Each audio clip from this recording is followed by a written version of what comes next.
What's up, guys? It's Coach Jason. I'm here today to talk to you about injury and how injury occurs. Okay, we're going to be talking about load versus capacity. When load on the body exceeds its capacity to handle that, that is when we get into that pain or injury, okay, or both. So, oftentimes when somebody comes in and they're working out, and let's just say they're doing some snatches or maybe it's pull-ups, all right? For whatever reason, they're like, I'm gonna do 100 pull-ups today. And on that 75th pull-up, they feel a slight pull in their lat area and they stop at 75. Right then, and they're like, okay, well, no more pull-ups. That 75th rep is what did me in, okay? That's similar to going to a bar and ordering 20 beers and then ordering a shot at the end of the night, waking up with a hangover, and then blaming your hangover on that last shot of tequila or whiskey or whatever you ordered, all right? Obviously, the 20 beers you drank before that are going to attribute to the way you feel the next day. So let's talk about load and our body's capacity, okay? Up here on this graph, this dotted line represents the body's capacity. Up above, pain and injury. Down below, pain-free, life is good. So there's some things that we walk into the gym with on a day-to-day basis. The first of these is going to be our anatomical defect. That would be something that happened in the past. Maybe you broke a leg, didn't quite heal correctly. Maybe you herniated a disc or tore a disc, or you got something in that lower back that we really can't change a whole lot of. That's going to pretty much remain consistent, okay? Next, above that, we have sleep, diet, and stress, something we can definitely manage and maintain.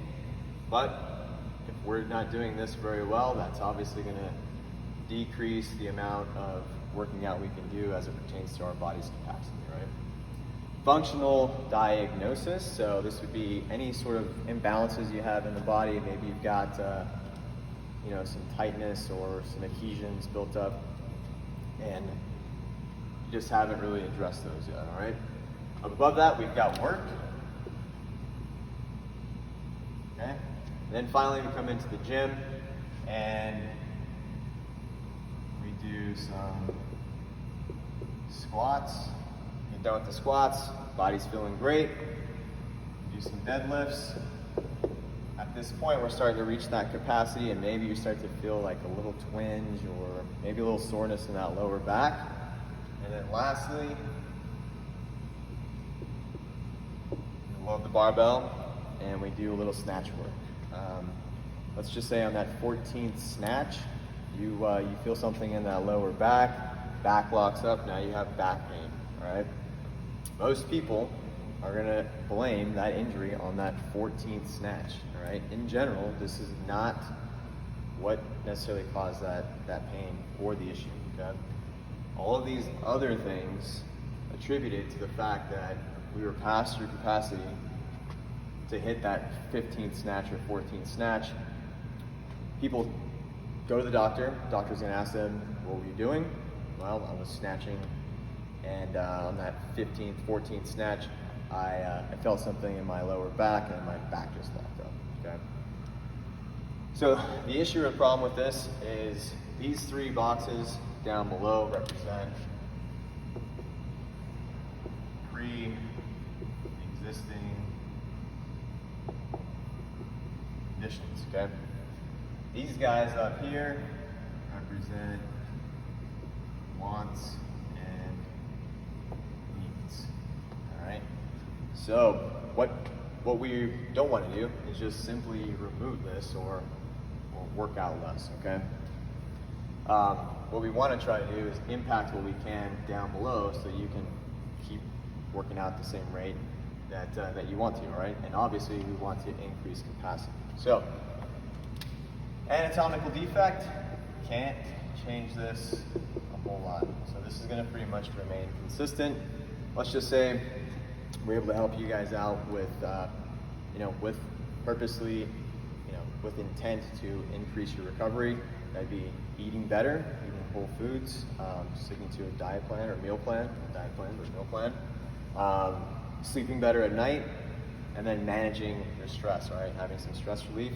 So let's just say that we're able to cut this box in half, okay? Next we have functional RX. So let's just say you start taking care of some of those imbalances and weaknesses that we have in the body.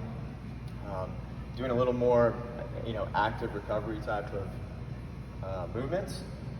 And now we're able to drop this functional diagnosis box, we'll say, by another half, right? So S, D, S, and then we've got functional RX down here.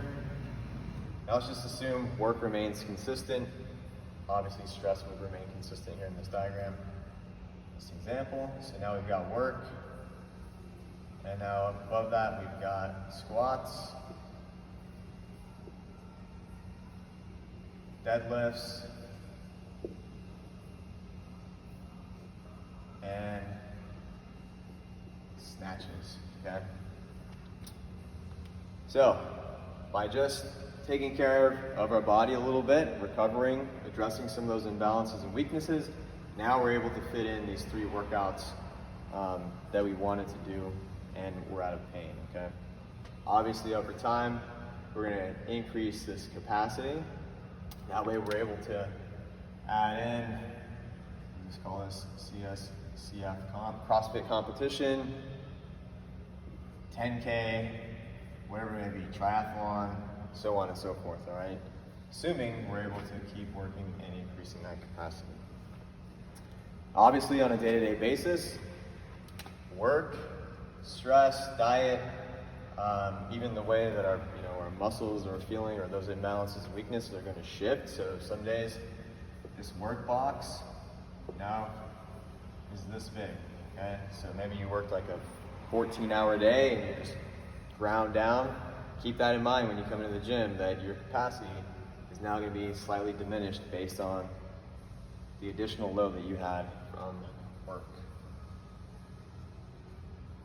Cool.